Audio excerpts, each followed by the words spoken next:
We are in Algebra 1 on homework 11-1, simplifying the single radicals.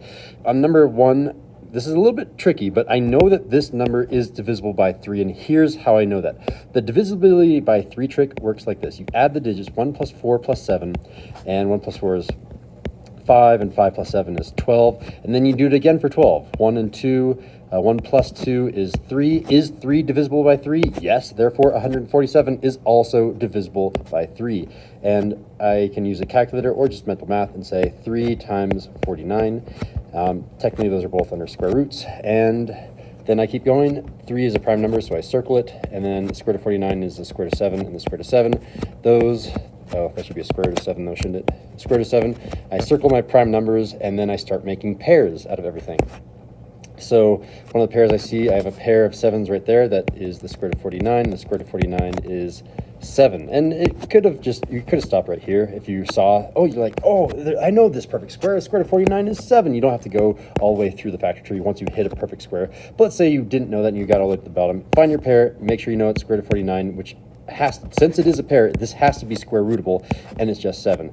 So 7 is square rootable, or sorry, square root of 49 is square rootable, so there's no square root, and square root of 3 has no friends, so it's just leaving like the square root of 3, the radical remains, and our answer is going to be 7 square root of 3. And number 2, I see that 2 is one of the factors, so 2 times what? 2 times 64. And this might be the case where you say, wait, hold on, Mr. Sindel, isn't 64, isn't that a perfect square? And you would be done, because this is equal to, 64 is 8 times 8, so this is just 8. And the answer here is going to be 8 square root of 2. But maybe you didn't know that, you forgot, you're just mindlessly going about your business and trying to do a giant factor tree, and you say, oh yes, 64, isn't that like the square root of 2 times the square root of 32, and isn't 32 the square root of 2 times the square root of 16? Maybe again you say, oh, I know square root of 16, isn't that just 4? And you can kind of take that shortcut, or you could keep doing this long way. My factor tree is going to go out here to the right so I don't run into this area down here for the square root of 20. Square root of 16 is the square root of 2 times the square root of 8, and then keep going. The square root of 8 is the square root of 4 and the square root of 2, and the square root of 4 is the square root of 2 and the square root of 2 again. And I got a lot of these perfect factors. These are all the ends of my trees, by the way, that I'm circling, and we need to start making pairs. So I have a pair right here, that's going to be the square root of 4, which is just 2. I have a pair right here, which is the square root of 4, which is just 2. I have a pair right here, which is a square root of 4, which is just 2. And the last unlucky lonely number, this has to stay under the square root, so you do 2 times 2 times 2, which is 8, and then the leftover square root of 2, so it's going to be 8 square root of 2. How do we do number 3? Okay, again, all of these, you do a factor tree, and I see that this last number is even, so that means I can divide by 2, so square root of 2. Half of 32 is really close to half of 30. Half of 30 is 15, so a little bit higher than 15 is 16, and hopefully you know your perfect squares. 16 is a perfect square, and you can say, 16, I know what the square root of 16 is. Square root of 16 is the same thing as 4, and the answer here is going to be 4 square root of 2. Again, you're just squishing the non-square roots and square roots together. You know that you're done if you have a kind of a small number that has no perfect squares as its factors on the inside of the square root.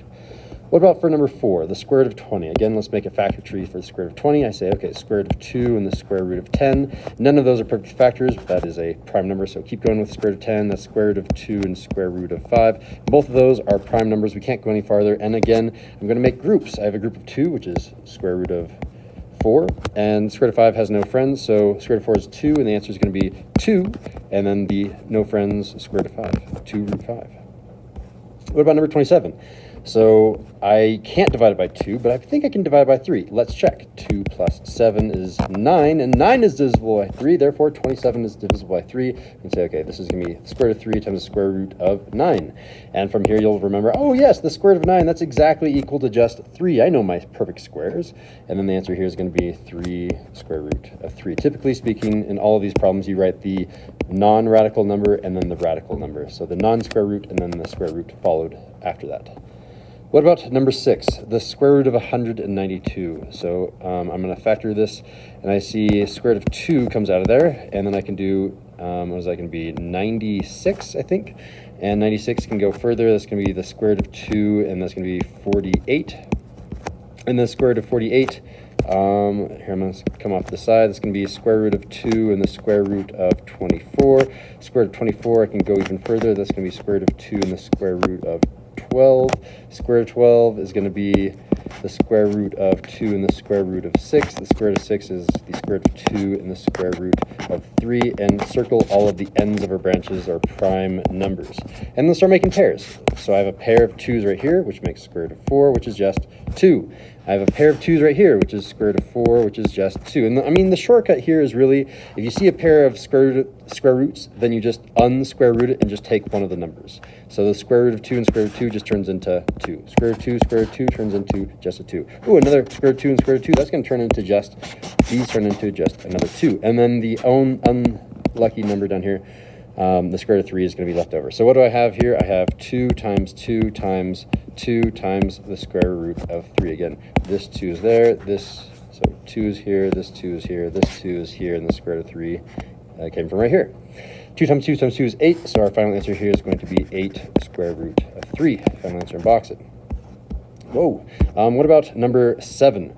Square root of 75. This one has a variable, so I'm going to have 2 parts. I'm going to just work with the square root of 75 first. That's going to be, I think 5 is going to be one of the factors, right? So square root of 5 is going to be one of the factors. Why do I know that? Because the last number ends in 5. 5 times 10 is 50. Another 25 will make 15, so it has to be square root of 15. And then from here, square root of 5 and square root of 3. Those are all my prime numbers, so I can circle those and then start making my pairs. I see a pair of 5s, which is going to make a 5 with non-square root, and then the sad, lonely 3 over here. So in terms of just square root of 75, which is half the problem, we have a 5 square root of 3. What about n cubed? So if I have the square root of n to the power of 3, again, I'm going to separate this to be 2 square roots that are multiplied together. I have n squared for one of them and n to the power of 1 as the other. Again, 2 plus 1 adds up to 3, so I know that these multiply to give me n cubed. The square root of something squared cancel each other out, so you can say cancel, cancel, and this is exactly equal to n. I'll just say my equal to sound like this. This is equal to n. And then I have a square root of n, so I have a square root of n still left over. So I need to combine this answer with this answer. All the non-square roots is 5n. All of the actual square roots is 3n on the inside. So I have 5n and then root 3n. What about number 8? Again, I'm going to do a factor tree for just 108. So factor tree for 108, I'm noticing that this last number is even, so I can divide out by 2, divide by 2, and I'm going to get 54. Divide by 2 again, square root of 2 times 27. And hey, square root of 27, you look familiar. Isn't that what I just did up there? I know that's going to be 3 and 9. So I can come down here and say that this is going to be square root of 3 and square root of 9. And hey, square root of 9 is a perfect square, so I'm going to stop right there. Square root of 9, that's actually equal to 3 right here. And then I have another pair over here, which is equal to just 2. So what do I have at the very end of the day? I have a 2 and a 3 that are not in a radical symbol, and a root 3 that is in that radical symbol. And then I have to do this square root of x squared problem. Well, isn't the square root and square, aren't those opposites of each other? So those cancel out, and this is exactly equal to x. So these are the pieces I need. I have this piece and this piece that I need to put all together, and my final answer is going to be 6x is going on the outside, and square root of 3 is the inside of our radical. What about number 9? Again, I'm going to work with just the square root of 125 first. I'm noticing that one of the last numbers is 5, so therefore we are divisible by at least the square root of 5. What's left over? Well, I know that 100 divided by 20 is 5, so this is probably a close number to 20 something, and then that'll get us to 100. How do I get 25? Another 5. 5 times 5 is 25, so 5 and 25. And hey, check it out. Isn't the square root of 25 a perfect square? So I can go ahead and cross this out immediately and say, hey, that's just 5. So the answer here is going to be that 5 with the square root of 5 that is the lonely number over here on the left-hand side. And then I have to deal with this x to the power of 4. So x to the power of 4 is the same thing as x squared times x squared. Both of those need to be underneath a radical symbol. And a radical symbol and square, they cancel each other out, and I'm just left with x and x. So x times x is really x to the power of 1 times x to the power of 1, and I add those powers, and that's x to the power of 2. Now I'm going to put this answer and this answer together. Notice that these two are outside the square root, so I'm going to have 5x squared outside the square root, and on the inside of the square root I have a 5. That's not an x up here inside my answer. I can write that x maybe up here. There we go. And number 10, again, I'm going to deal with the square root of 112 by itself. So I know that this last number is even, therefore I can divide by the square root of 2. And it might be worthwhile to now start teaching you how to do divisibility by 4. If you can check the last two numbers, 1, 2, or 12, if those last two numbers are divisible by 4, then the entire number is divisible by 4. It's a quick way to do that because square root of 4 is a nice number. Square root of 4 is just exactly 2.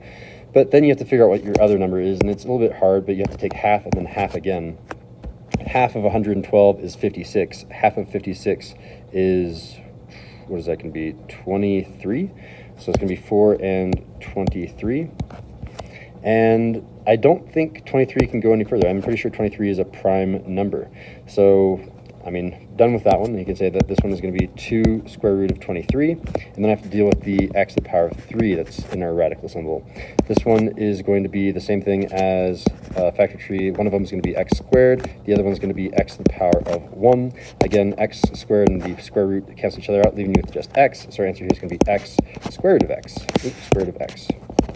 And then I'm going to combine this x and this 2 to give me a 2x outside the square root. And I'm going to combine this 23 and this x to get a 23x on the inside of the square root, and I have my final answer. I should be checking these. That one looks a little bit funky because there's such a big prime number in here. Let me just double check. Number 10, 2x root 23x. Number 10, ooh, I did not get that one right. I messed it up. I'm curious on how. Did I get the last one right? 9 is 5x squared root 5. Number 9, 5x squared root 5. Ooh, let me check number 10. What is my mistake? If you can find my mistake right now and pause the video, you can get some extra credit. I'm going to guess it had to do with my factoring tree over here because I think x and x, one was inside, one was outside. So that is correct over here. We have one x inside and outside, or I guess outside and inside. So I had to make a mistake over here. 4 times 20 is 80. Oh, it can't be 20 then. It has to be 20. This 3 is not right. It's a 28. 28. Oh my goodness. That was just a silly division problem. That has to be a 28. And if that's the case, 28 can be factored even further. 28 is the same thing as the square root of 4 times the square root of 7. That's not 7. Square root of 7. And did you know the square root of 4 is 2?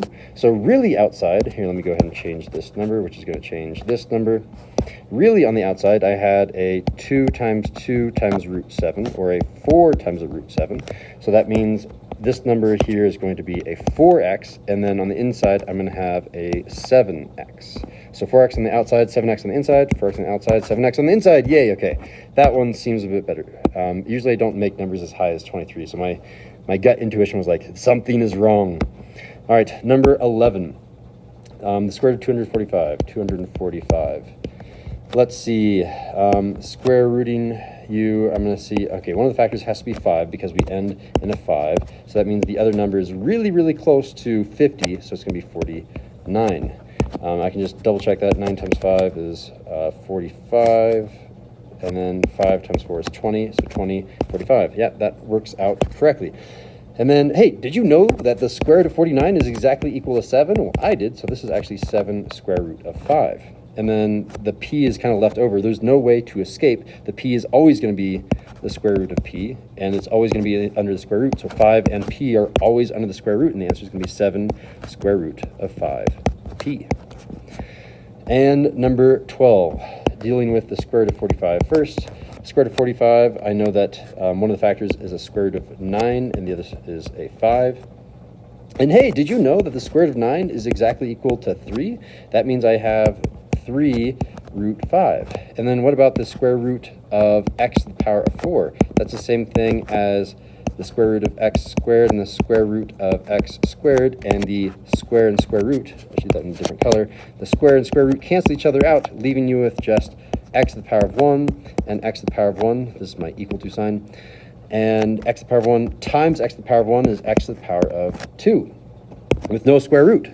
So no square root, and I'm going to have a 3x squared, and then everything inside the square root is just 5. Let's just double check that last number, 3x squared root 5, 3x squared root 5. We got those questions correct. And that concludes homework 11-1 for Algebra 1. Thank you for watching.